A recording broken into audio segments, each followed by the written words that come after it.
Ration দুর্নীতি মামলায় কেন্দ্রীয় তদন্তকারী সংস্থা ইডির দীর্ঘ জিজ্ঞাসাবাদের মুখোমুখি হলেন টলিউড অভিনেত্রী ও সাবেক সংসদ সদস্য নুসরাত জাহান।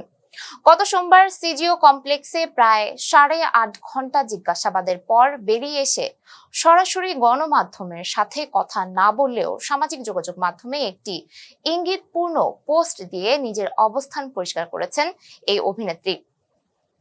তদন্তকারী সংস্থার সূত্রে জানা গেছে, বাংলাদেশে গম পাচারের একটি পুরনো অভিযোগের সূত্র ধরে রেশন দুর্নীতি মামলায় নুসরাতের নাম উঠে এসেছে। তিনি যখন বসিরহাটের সংসদ সদস্য ছিলেন, সে সময় কোনো প্রকার অবৈধ আর্থিক লেনদেন হয়েছিল কিনা তা খতিয়ে দেখতেই এই তলব।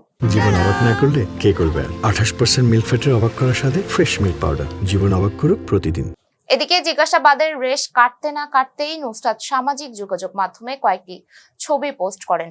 সেখানে ক্যাপশনে তিনি লেখেন, অভিযোগ আর অপবাদের মাঝামাঝি কোথাও শান্তি খুঁজছি, যতক্ষণ না সত্য সামনে আসে।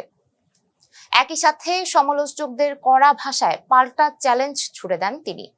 আর্থিক জালিয়াতি ও রেশন দুর্নীতির মতো স্পর্শকাতর মামলায় নাম জড়ানো এবং তদন্তের জালে আটকে পড়ার পরেও নুসরাতের এমন ঔদ্ধত্যপূর্ণ আচরণ জনমনে নেতিবাচক প্রভাব ফেলছে। এতক্ষণ সঙ্গে ছিলাম আমি সুমাইয়া হক তন্নি। সাথে থাকার জন্য ধন্যবাদ। জীবন অবাক না করলে কে করবে? 28% মিল্ক ফ্যাটের অবাক করার সাথে ফ্রেশ মিল্ক পাউডার। জীবন অবাক করুক প্রতিদিন।